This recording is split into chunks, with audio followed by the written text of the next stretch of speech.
Estamos de regreso en el programa, cambiamos de tema, estamos en las vísperas del Día del Papa, el Día de San Pedro y San Pablo, y vamos a hablar de una figura mundial, tal vez una de los personajes más influyentes en el mundo de hoy, a pesar que su poder no es real como el del presidente de los Estados Unidos, sino más bien es un líder carismático, religioso, el líder de 1.000.000.000, alrededor de 1.000.000.000 de católicos en el mundo, pero además admirado por cristianos y personajes de otras religiones. Vamos a hablar del Papa Francisco y lo vamos a hacer con el padre Jorge Patnan de la Asociación Vida y Familia. Padre, bienvenido.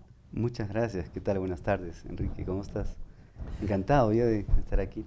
Bueno, hablar de Francisco siempre resulta interesante porque tiene muchas aristas. Sin embargo, nosotros estamos muy cerquita de su visita al Perú. Claro. ¿Qué nos dejó Francisco? ¿Cuál es la diferencia de la llegada, por ejemplo, de Juan Pablo II al Perú y la llegada de Francisco al Perú? Sí, muy buena pregunta. Bueno, yo creo que siempre el Papa es un líder, como tú dices, tú has dicho, ¿no? Un líder espiritual que mucha gente lo escucha y es un punto de referencia para todos, ¿no? Católicos y no católicos, sobre todo los católicos, ¿no? Claro, unos para seguirlo, Claro, y otros para criticarlo, pero también para escucharlo, porque es una autoridad moral en el mundo, ¿no? Entonces, yo creo que sí, el Papa Francisco, bueno, ahora en este momento, claro, como tú dices, estamos tan cerca de su visita, ha sido en enero nada más, estamos a pocos meses, y todavía se nota la influencia, el entusiasmo, ¿no? Todavía se nota el entusiasmo, digamos, por su visita, pero yo creo que es una visita que, bueno, va poco a poco a ir calando, poquito a poquito, ¿no? Bueno, como hizo también el Papa Juan Pablo II. Acuérdate, era otras épocas, ¿no? Otras épocas, 30 años antes, ¿no? Con una realidad un poco distinta en la Iglesia, en el Perú, en el mundo, ¿no? Entonces, pero sí ha influido muchísimo Juan Pablo II. Yo le hacía la pregunta en esta comparación, Sí. porque ahora justo se habla mucho de conservadurismo y progresismo dentro de la Iglesia, y se pone a Juan Pablo II como un ejemplo de conservadurismo y se pone a Francisco como un ejemplo de progresismo dentro de la Iglesia. El asunto es que yo creo que los católicos comunes y corrientes, hablar de conservadurismo y progresismo, no sé, claro, no sé si es realmente lo que les interesa. Pero ¿cuál es el nuevo mensaje? ¿Cuál es lo que caracteriza a Francisco en su papado? Claro. Mira, realmente, claro, son términos un poquito como políticos, sociológicos, el tema de progresismo, ¿no? Conservadurismo, ¿no? Que en la Iglesia pareciera que se da, ¿no? Pero en el fondo lo que prima es la fe católica, la doctrina católica, la fe, que tiene muchas manifestaciones, a veces un poco conservadoras, por momentos, y otros momentos, otros aspectos muy progresistas. De hecho, un verdadero católico debe ser un poquito conservador, porque tiene que conservar su fe, y un poquito progresista, porque tiene que mirar al futuro siempre, ¿no? Y además, como con la esperanza que tenemos los católicos, la esperanza del cielo, pues somos los más progresistas de todos, porque estamos pensando en lo más último, ¿no? La vida eterna, ¿no? Entonces, siempre tenemos que tener los dos aspectos, me parece que son importantes, ¿no? Y creo que Juan Pablo II también los tenía en su época. Ahora se le dice como progresista, pero en su época también tuvo como conservador, pero en su época tuvo muchas manifestaciones como progresistas que rompieron esquemas. Igual el Papa Francisco también parece que está como rompiendo esquemas, ¿no es cierto? Algunos dicen, por ejemplo, que Francisco está pensando nuevamente en los pobres como la parte esencial, sobre todo cuando sale y dice, no, los sacerdotes tienen que tener olor a oveja, ¿no es cierto? ¿Es cierto esto se siente usted que es sacerdote, lo siente como un mandato imperioso ahora? Por supuesto, Enrique, sí. O sea, el Papa quiere dar nuevamente un aire nuevo a la iglesia, bueno, más que nuevo, porque la iglesia siempre se ha preocupado por los pobres, siempre. Pero, lógicamente, ahora hay más pobres, pues. Hay más necesidades y varios otros tipos de pobreza, no solamente la material, sino también la espiritual, ¿no? La moral. Entonces, el Papa quiere llegar a los últimos rincones de la tierra para llegar con el mensaje de Cristo, de Jesús. Y estamos notando esa exigencia por ahí, ¿no? Va jalando por ahí. No se olviden qué es lo esencial en el cristianismo, qué es lo esencial en la Iglesia Católica, que siempre nos hemos preocupado de los pobres. No podemos dejarlos, ahora que hay más pobres, ¿no? Como te digo, no solo materiales, sino también espirituales, ¿no? Morales. Entonces, pienso que por ahí el Papa está jalando, está exigiendo un poquito, es una tendencia que él tiene, y es muy buena, me parece que es buenísima. Y todos los católicos lo estamos, digamos, aceptando, acogiendo, ¿no? Realmente con mucha responsabilidad, porque depende mucho de nosotros, realmente, ¿no? La conversión de este mundo, digamos, ¿no? Un mundo que tal vez que parece que se va, ¿no? Se va hacia un relajamiento moral, ¿no? De valores, ¿no?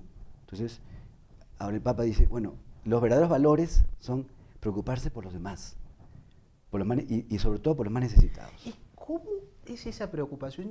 A mí se me quedó grabada una Sí. vez unas declaraciones que dio ya un viejo jesuita cuando él era español, Sí. y recién llegaba a América Latina, a Centroamérica. Uh-huh. Él dice, éramos muy jóvenes, eran 3 jesuitas los que llegaron, se bajaron del avión, estuvieron en el lugar, y dijo, y para nosotros ver la cantidad de mendigos, de cosas, nos Sí. impresionó. Claro. No, pero él decía, pero no era... ¿De qué año No, habla? o sea, el rechazo que yo ¿En qué tenía año a fue la eso? pobreza, ¿En qué año fue eso? estamos hablando pues de 60 años atrás, Ya, tal ya, vez, ¿no? ya. Él Sí. decía, no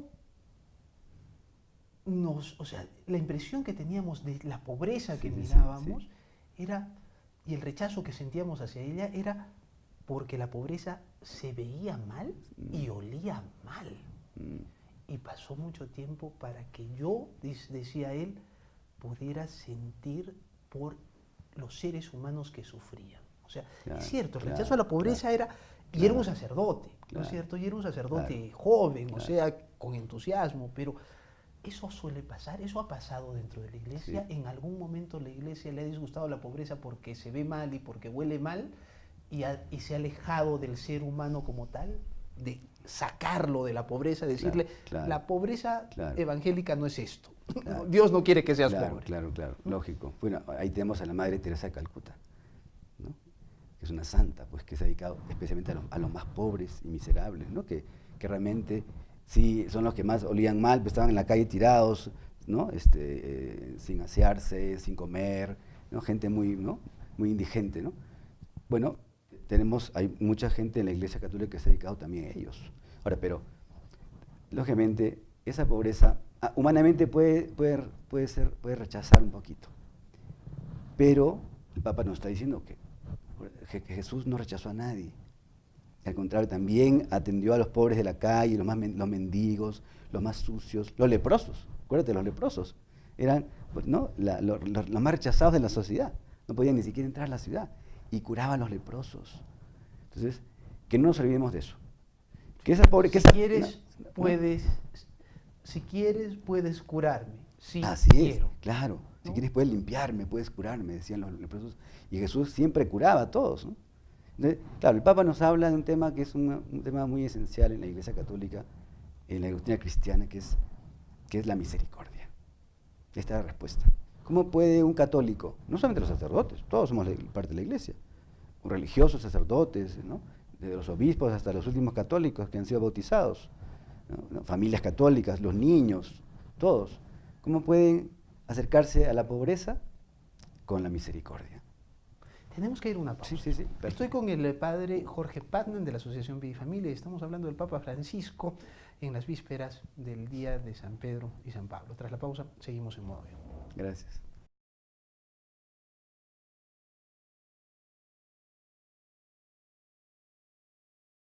Estamos de regreso en el programa, sigo con el padre Jorge Patnan. Él es de la Asociación Vida y Familia. Estamos hablando del Papa Francisco y su mensaje. En el mundo de hoy parece que el tema de la moral y la espiritualidad es algo rezagado y que son cosas individuales, ¿no es cierto? O sea, cada quien tiene su moral, cada quien tiene sus creencias, cada quien cree a su modo, el individualismo es el que impera antes que pertenecer a una congregación.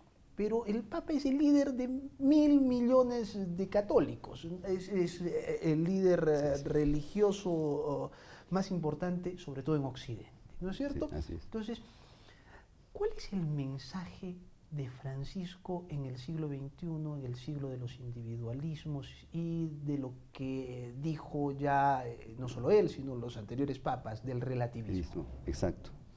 Esa es la tendencia de hoy día, el relativismo, ¿no? Bueno, el Papa es consciente de eso porque ha vivido todo esto, ¿no?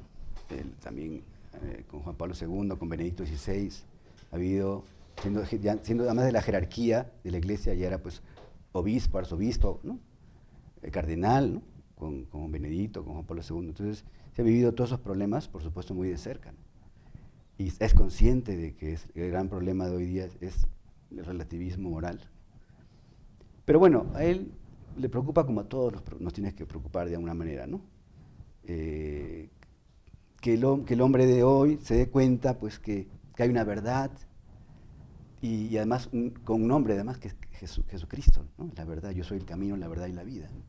Entonces el Papa quiere, por eso su mensaje es lo mismo que hablaba Juan Pablo II y Benedicto XVI, que es recristianizar la sociedad, una nueva evangelización, para poder volver a meter un poquito la idea de la verdad, ¿no?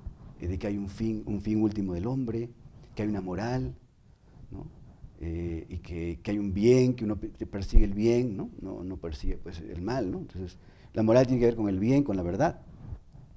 Y al final, la moral es lo que le hace bien al hombre. Esa es la verdadera moral, la única moral, o sea, que siempre ha defendido la Iglesia. Es lo que le hace bien al hombre, a la naturaleza humana. Entonces, claro, hay que rescatar lo que es el hombre, nuevamente. La moral tiene mucho que ver con el hombre, la naturaleza humana.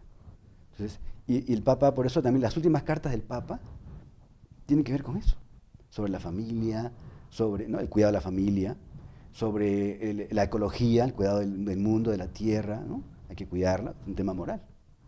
No es un tema solamente político o sociológico, ¿no? O científico, sino un tema moral. Y luego también pues, un llamado también a la santidad. La última carta del Papa es bien bonita, ¿no? Sobre la santidad, la vida, ¿no? La santidad en la vida ordinaria. La santidad, ¿no? Que es el mensaje que priorizó José María Escrivá de Sí, Balaguer, es ¿no verdad. cierto? Sí. Santificar la vida ordinaria. La vida ordinaria, de hecho, ¿no? el Papa Juan Pablo II, San Juan Pablo II, que lo canonizó, lo llamó el santo de la vida ordinaria. Y hace 2 días ha sido su fiesta, la verdad que ha sido muy bonita, hemos participado ahí con todo el colegio El Pilar, Nuestra Señora del Pilar, ¿no? Después en la iglesia de San Agustín, tuvimos una misa solemne bien bonita, recordando nuevamente el mensaje de San José María, que es un mensaje muy actual, que lo tienen ya todos en la cabeza, ¿no? Como un chip que ya ¿no? ha entrado en todos los católicos, ¿no? Que realmente tenemos que ser santos, no en momentos extraordinarios, sino en lo ordinario. Y en lo ordinario cuidaremos bien la familia, cuidaremos bien el trabajo, cuidaremos bien la naturaleza, cuidaremos a los demás, a los enfermos, a los más necesitados, ¿no?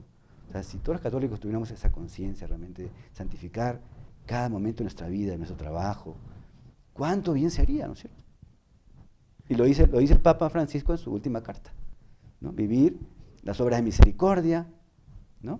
Vivir como buenos cristianos, ¿no? Vivir todas las exigencias que Cristo nos ha enseñado, ¿no? O sea, no hay cosas nuevas, sino hay que renovarlo, otra vez renovarlo siempre, ¿no? Me dicen que quedan 2 minutos, pero quiero Sí, dedicarlos a esto porque claro. siempre me da vuelta. Claro.